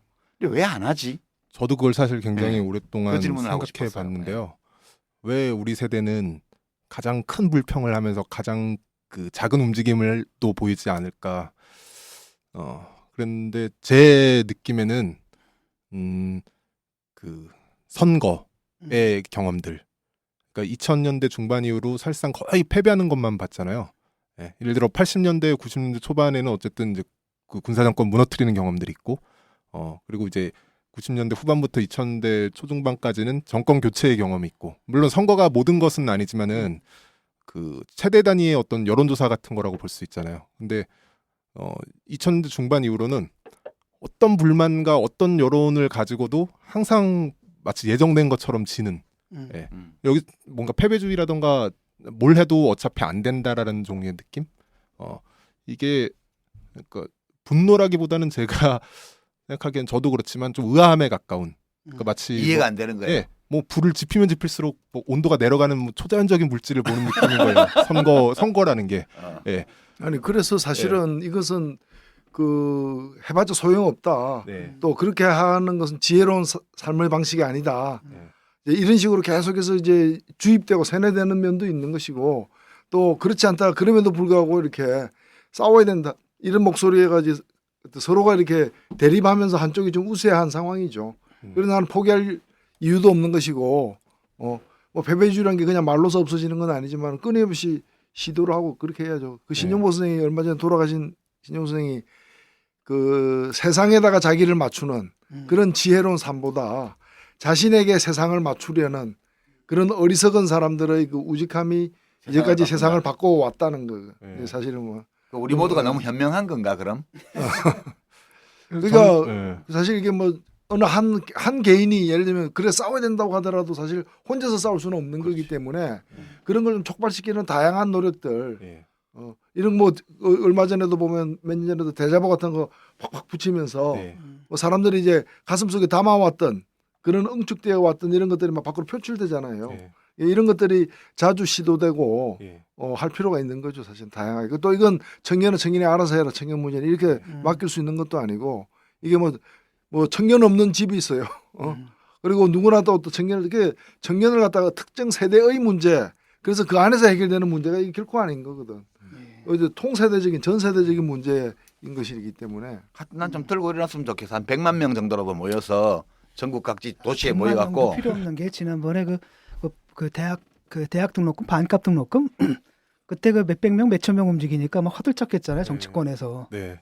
그래서 뭐 빈말로 끝나긴 했지만 그래도 공약이라도 내걸고 네. 뭐 이런 그 변화들이 있었는데. 그럼 그 몇만 명만 해도 그런데 몇십만이 나오면 엄청나게 좀 많이 달라지지 않을까? 그러니까 선거를 통해서 뭐 집권당을 교체하거나 국회를 교체해서 바꿀 수 있는 것도 있지만 네. 때로는 선거 이외의 방식으로도 국가의 기능과 작동 방식에 영향을 줄 수 있는 게 우리 헌법상 있는 네. 장치들이잖아요. 맞는데요. 네. 제 말은 그것이 어떤 그런 시위가 일종의 우리가 미리 경고하고 드러내는 징후로서 기능을 하려면 선거를 이겨보는 종류의 그 경험들, 자신감이 필요한데 뭘 해도 어차피 지는데 우리는 계속 저 자리에 나갔다 들어왔다고만 한다는 느낌이라는 거죠. 그러니까 뭔가 좀 이렇게 고기 맛을 못 본 채식주의자가 되어가는. 우리는 맨날 네. 잡혀서 징역 살면서도 대모했는데. 아니요, 그 선거도 참여를 해야 되는 게 내가 저기 개인적인 얘기지만 2008년도에 제가 40%를 얻고 떨어진 적이 있었는데 그때 1등하고 차이가 3%였어요. 근데 상대적으로 우리 좀 지지층이라고 볼 수 있는 20대 그 노원구 노원병의 20대가 그 선거에서 투표 참가를 9% 했더라고. 그게 이제 현저히 참가율이 낮은 거예요. 여기에는 여러 이유가 투표 안 한 사람의 책임이라고 볼 수 없고 저 같은 사람의 후보가 투표하는 사람이 좀 투표하고 싶게 만들지 못했다라고도 볼 수 있는 것인데 여하튼 그렇게 낮게 참여해가지고는 뭐 바꿀 수가 없네. 청년의 목소리가 반영될 수도 없는 거죠. 일단 저는 뭐 정량적인 정확한 그 분석은 안 되지만 좀 전반적인 이 쪽수가 안 되는 것도 있지 않을까요? 물론 젊은 세대가 항상 투표율이 좀 낮은 거는 그 어느 나라나 어느 시대나 비슷하잖아요. 근데 이제 예전처럼 우리가 그 우리 윗세대보다 양적으로 좀 달리는 뭐 그런 옛날에 게 있지 인구가 않을까. 이제 피라미드형이었으면 이제 항아리형이거든. 그런 부분이 있고, 그러니까 지금 말씀하신 게 이런 부분이에요. 그 젊은 친구들이 제가도 학교에서 애들 가르치잖아요. 네. 확 기가 죽어 있거든요. 가장 중요한 게 이제 한 번도 이렇게 성공해 본 집단적으로 그러니까 집단적으로뿐 아니라 개인적으로도 이렇게 쉽게 말하면 계속 이제 경쟁을 강요하면 강요하잖아요. 그렇게 되면 항상 남이랑 비교하게 되는데 1등 빼면 비교하게 다 되면 루저야. 그러니까 1등 빼면 다 루저거든. 그러니까 항상 루저라고 생각을 하는데 그때 이제 우리가 중요하게 여기는 게 바로 스몰 석세스거든요. 네가 조금 노력했더니 되더라는 걸 보여주게 되면은 애들이 굉장히 적극적으로 변한단 말이죠. 근데 정치도 마찬가지라는 거예요. 맞아요. 이렇게 좀 했는데 SNS로 정말 열심히 했다고 막 여기 가고 아버지 설득하고 막 난리 날 전화를 이랬는데 져버린 거야. 라고 하면 그 다음에 그걸 또 하고 싶겠냐고. 그러니까. 그것도 해야지. 그렇죠. 해야 되긴 되는데 10년째 꼴등만한 프로야구 팀, 약간 그런 저기 승리의 기억이 없는 약간 그런 느낌이에요. 그다음에 이번 선거도 그렇잖아요. 딱 보니까 지금 또 야권 또 찢어져가지고 죄송합니다. 저짓을 하고 있단 말이죠. 이런 상태에서 또 와가지고 또 투표해봤자 결과는 사실 뭐 뻔히 보이거든. 이런 상황에서라면. 근데 이러니까 이제 투표하라고 얘기하기도 좀 뻘쭘한 측면이 이게 있는 거죠. 옳고 그르고를 떠나서 정서적인 저는 문제인 것 같아요. 그게 피로감이라던가 지치고 뭐 패배주의 짓눌리고 좌절하고 절망하고, 그러니까 시도를 해봐야 안 된다라는 종류의 느낌. 나는 해봐야 안 된다. 이게 뭐 예를 들어 공부만 해도 그 뭐 좋은 성적을 못 받아 보면은 그 어떤 공부에 흥미가 안 생기는 것처럼 약간 그래도 투표하는 게 공부하는 것만큼 힘든 건 아니잖아. 솔직히. 아니 그리고 서유럽 민주주의 선진국들은 우리 좋아하는 복지국가, 청년 대책도 많고 대학 등록금도 없애고 이런 나라들 청년 투표율이 낮지 않아요. 아니 투표율이 그런 거는 사실 큰 문제예요. 지금 저 선진국들 있죠. 그러니까 우리가 부러워하는 나라들. 일요일 날 투표하는데 그런 나라들은 80-90%예요. 이게 이제 무슨 문제냐면은 제론토크러시라 그러잖아요. 그러니까 쉽게 말하면 지금 투표장에 나오는 분들은 다 나이 드신 분들이란 말이에요. 할아버지들, 할머니들 이런 분들은 거의 그냥 엄청난 숫자로 나와가지고 투표를 한단 말이죠. 라고 하면은 결국 정치인들은 표 주는 사람들을 위해서 움직이게 돼 있잖아. 네. 그러니까 누리과정 뭐 그 예산은 안 해주고 이게 난리가 나서 지금 보육 대란이 일어났는데 그분들의 목소리나 노인들 주장이 기초연금은 과다 잘 대표되는 그러니까 과잉 대표가 되는 거거든요. 그러니까 청년들이 예컨대 투표를 안 하게 되면은 그만큼 자기들의 이제 이익은 이제 과소대표되는 거고 나는 밀릴 수밖에 없는 그래서 거죠. 위로하는 담론, 청년을 위로하는 담론 이거 싫더라고요. 나는 강연 요청 때로 많이 받는데 청년 단체에서 뭐 청년들에게 위로와 격려가 되는 이런 나 못한다고. 난 안 해. 나 안 해요. 나 2개 안 해. 힐링하고 멘토. 2개 안 해. 근데 참 희한한 게 제 주변에서는 수많은 다양한 사람들이 있지만 투표를 안 한다는 사람이 없거든요. 그건 이제 좀 수준 높은 사람들. 그 사람들. 네. 그러니까 그게 참 늘 신기해요. 누가 대체 투표를 그렇게 안 하길래 늘 투표율이 제가 나는 되게 건지. 유명한 사람이었어요. 네. 정치할 때는 네. 맨날 9시 뉴스에 나오고. 근데 도지사 선거 때 여기 경기도에 대학들이 꽤 여러 군데 있잖아요. 그 대학군에 캠페인 하러 가면 누군지 모르는 학생들이 무지하게 많아요. 길거리에 나가면 나이 든 사람들은 다 알아보는데 대학가에 들어가면 모르는 청년들이 많아요, 나를. 그렇죠. 네. 그 영화배우 박종훈 씨가 네. 나 선거 지원하러 이제 우리 지역에 왔는데 네. 그래서 같이 모시고 이제 그 번화가 젊은이들 많이 오는데 갔어요. 그러니까 막 저기 젊은 사람들이 막 엄청나게 환호하더라고요. 그때마다 영화 잘 나가고 했을 때인데 라디오 스타 같은 나오고 왔을 때인데 그래가지고 같이 사진을 찍는데 당연히 이제 그 가운데 나하고 박종훈 씨가 이렇게 딱 섰더니 그 찍는 친구가 나오라고. 아저씨 그 옆에 아저씨는 좀 옆으로 가세요. 그러면 왜 자기들이 박종훈하고 찍는데 이상한 아저씨 옆에 있냐 이게야. 그렇게 그런 경험도 있어요. 노회찬의 구룡. 이게 2008년 일이에요. 저도 저번에 부산 영화제 때 이제 불영화상에서 각본상을 받았는데요. 그때 이제 그 단체 사진을 같이 찍으려고 그 수상한 그때 이정재 씨가 제가 옆에서 이제 같이 사진을 딱 찍으려고 그러는데 갑자기 그 지역구 정치원이라서 이정재는 내 옆에 서야 한다. 저리 가라. 그거야 뭐 나쁜 놈이 그런 거지. 노 대표님 구력이야. 그거는 순수하게 죄송합니다. 그런 평범한 청년들이 한 거고. 저에겐 상처가 컸어요. 네. 예. 이번 이제 선거가 좀 앞두고 요즘 젊은 사람들 분위기가 어떤지 좀 궁금한데 어떤 것 같아요? 분위기가 또 뭐 어떤 결과가 나올지에 대한 대충의 이제 아무런 전망들은 전부 뭐 공유하고 있는 것 같은데요. 잘 안 될 것 같다. 예, 아무래도 일단은 뭐 여론조사라든지 이런저런 것들만 봐도 그리고 최근에 뭐 그런 그 제1야당이 분열하는 과정 이런 걸 봐도 뭔가 심상치 않다. 잘 안 될 것 같다. 이런 식의 생각은 하는데 저는 개인적으로 그 특히 이제 어떤 진보 정당이라든지 이제 진보적인 시각에서 봤을 때는 그 선거 결과 총선 하나를 그렇게 좀 예민하게 받아들일 필요가 있나 하는 생각도 좀 들거든요. 그게 네. 이제 일종의 학습된 무기력이지. 그게 무기력일까요? 학습된 무기력. 네. 저는 이렇게 생각해요. 어떤 체제 유지라는 거는 30년을 해도 성공한 게 아니지만은 체제 변화라는 거는 한 번만 해도 성공하는 거고 그게 이제 문자 그대로 최종적이고 불가역적인 변화를 일으킬 수 있는 거고 그리고 사실 어느 사회나 좀 그 안정단계에 이르려면 사실 보수가 강세일 수밖에 없잖아요. 예.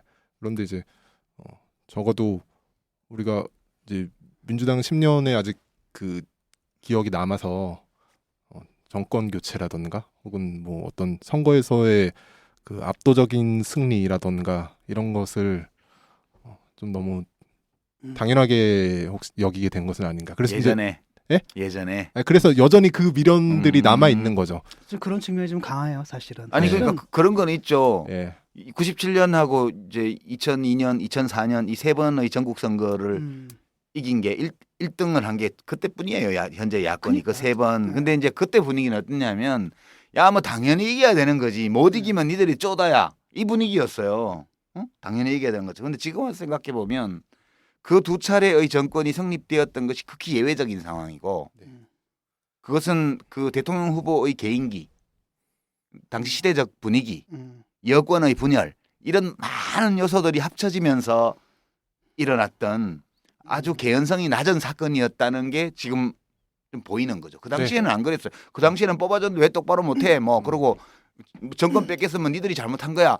뭐 질래야 질 수 없는 선거를 졌잖아. 이런 식의 비난 이런 것이 주조였지만 더 이상 그렇게 얘기하는 사람은 없죠 이제는. 기억나는 게 있어요. 그 90 몇 년 선거죠? 그 97년 선거인가? 대선. 그때 유학생들이 다 모였거든. 투표를 했어. 누가 이길 것인가? 김대중이 이길 것이냐? 이회창이 이길 것이냐? 이회창이 이길 것이냐라고 했는데 유학생들 중에 95%가 이회창이 이긴다 그랬다고. 그러니까 그건 뭐냐면은 우리는 합법적인 방식으로 정권이 교체된다는 건 불가능하다는 생각이 있었던 거야. 그때도 이인재 씨가 공을 안 세웠어. 그래가지고 교체 못했지. 그래서 이제 그때는 뭐냐면 그렇기 때문에 우리는 이제 체제로 들어갈 필요가 없었던 거지. 그래서 우리는 바깥에서 싸워야지 저 안에서 해서 될 일이 아니다라는 인식이 우리한테도 있었는데 이기더라고. 근데 그때만 2002년에도 반복됐어요. 그러니까 그렇지. 그때만 해도 근데 사실은 어떻게 이겼냐면은 이게 그 김종필하고 연대를 손잡고. 하고 저쪽은 또 둘로 갈라졌다고. 그렇죠. 겨우 이긴 거고 두 번째는 또 정몽준 씨가 또 갈라져 정몽준이 나와서 또 갈라져 나와서 여기랑 또 합친 거잖아요. 이래서 사실 어떻게 보면 비정상적인 거지. 비정상적인 방식. 그런데 2007년과 2012년 그게 이명박 당선될 때와 박근혜 후보 당선될 때와 달리 지금은 해도 안 되는 상황이 아니에요, 사실은. 그치, 사실은 아니지. 정권 교체를 바라는 사람이 더 많은 건 사실. 그렇죠. 54대 뭐 한 45 이 정도로. 정권 교체를 바라는 더 많은 사람들이 현재 야당에 대해서 불만이 있는 거지. 그렇기 때문에 이걸 조금 그 노력을 해서 물론 지금 우리가 노력을 제대로 하고 있는 상황이 아니라고 진단하고 있지만 해서 가능성을 또 현실화시킬 필요가 있는 거죠. 뭐 하여튼 좀 마음에 들더라도 우리 청년들은 최소한 투표는 해야 돼요. 그 공부하는 것만큼 힘든 건 아니라니까. 내가 강조하지만 이거 별로 힘든 거 아니잖아. 아니, 뭐야 지금 저 청년 저는 투표합니다. 아니 우리가 지금 어떻게 보면 저 청년들한테 꾸지람 들으려고 모셨는데 아니 모셔다 놓고 막 꾸지람을 왜 하는 우리가 거야. 청년들한테 꾸지람을 들어야 돼? 조심하세요. 방송 끝난 다음에 굉장히 역풍을 맞을 수 있어요. 맞아, 상관없어. 아니 근데 투표를 안 하면은 그 어버이연합 표가 2배가 된다니까. 내가 한 표 행사 안 하면 다른 사람 표가 이제 2표가 된다라고 우리가 생각을 해야 돼. 이제까지 뭐 또 여러 가지 문제 짚어봤습니다. 그 마지막으로 집권 여당의 압승이 예상되는 다음 총선 얘기까지 짚어봤고요. 우리 여기서 좀 마무리해야 될 것 같은데 마지막으로 우리 청취자 여러분들께 또는 또 같은 세대 또는 또 어린 세대의 청년들에게 좀 하고 싶은 말씀 있으시면 마지막으로 좀 해주십시오. 저는요. 우리 세대가 전반적으로 용기가 좀 고갈된 느낌이 있는데 장기적으로 보면 우리가 좀 더 유리하다는 거를 다들 생각했으면 좋겠어요. 우리가 더 오래 살거든요. 더 오래 살 것이고 적어도 지금 살아있는 세대들 중에서는 우리 젊은 세대가 가장 오랫동안 이 세상을 남아 지키지 않겠어요? 자연사의 축복을 구원해 줄 거니까. 그렇죠. 그리고 뭐 뭐야 문제의 자연사적 해결 방법.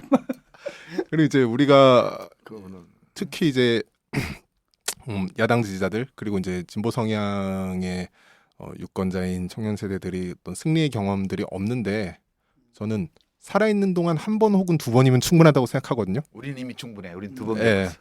그걸 매번 정권 교체를 할 거라고 당연하게 저는 생각할 필요는 없다고 생각하고 한 번 혹은 2번 동안 정말 민주당이 사실 10년 집권하는 동안에도 여러 방향으로 정말 엄청난 변화들이 일어났잖아요. 아마 예를 들어 진보 정당이 우리가 살아있는 동안 한 번, 2번 정도 집권하는 것만으로도 우리 세계가 너무나 많이 변할 것이고 우리의 지금 삶과 우리가 준비해온 것들은 결국 그 때를 위해 달려가는 고 쌓아가는 과정이 아닌가. 그런 점 좀 낙관적으로 좀 생각하고 했으면 좋겠어요. 갑자기 서글퍼지네. 한 번만 집권하겠다고 약속하고 집권하는데 장기 집권의 발판을 마련해가지고 오늘 수고하셨습니다. 마지막으로요 그 이번 주에는 그 방송을 통해서 청취자들과 공유했으면 좋겠다는 요청들이 참 많았어요. 하나씩 좀 소개해드릴게요. 작년 11월 14일 경찰에 물대포를 맞고 2달 넘게 사투를 벌이고 있는 백남기 선생님과 가족을 돕기 위해서 지역 농어민들께서 매생이, 굴, 떡국 세트를 판매하고 있습니다. 매생이가 지금 제철이에요. 예, 맛있죠. 그 판매 수익금은 전액 백남기 대책위로 전달된다고 합니다. 그래서 인터넷 사이트 팥 가게에 접속하셔서요. 떡국 또는 백남기로 검색하시면 구입할 수 있다고 합니다. 우리 청취자 여러분들 많이 좀 구입 좀 해주시기 바랍니다.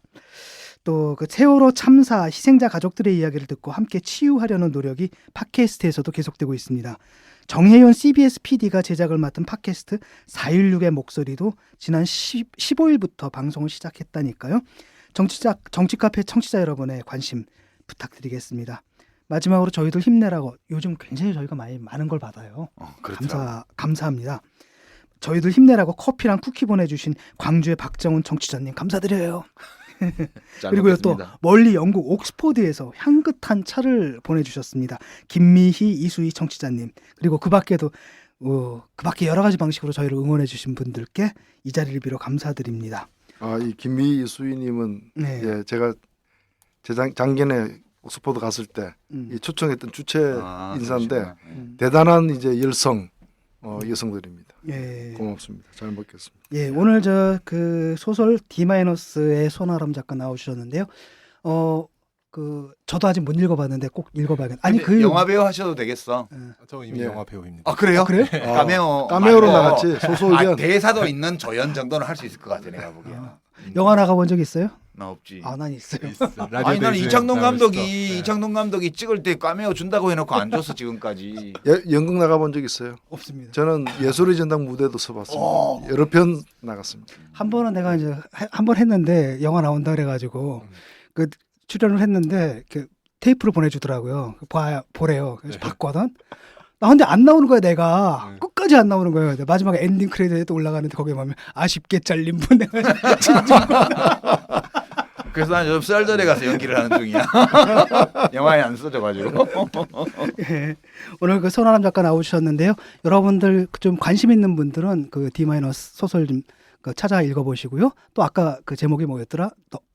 그 전태일 얘기 다루는 게 만국선언문이요? 아니 만국선언문도 말고 너는 나다. 너는 나다. 예. 이 책도 찾아서 좀 참고하시기 바랍니다. 오늘 그 손아람 작가 나오셔서 너무 감사하고요. 좋은 말씀 많이 들었습니다. 네, 수고하셨습니다. 수고했습니다. 건축주의 철학과 개성을 닮은 집을 추구하는 목조주택 전문기업 꿈꾸는 목수가 정치카페를 후원합니다.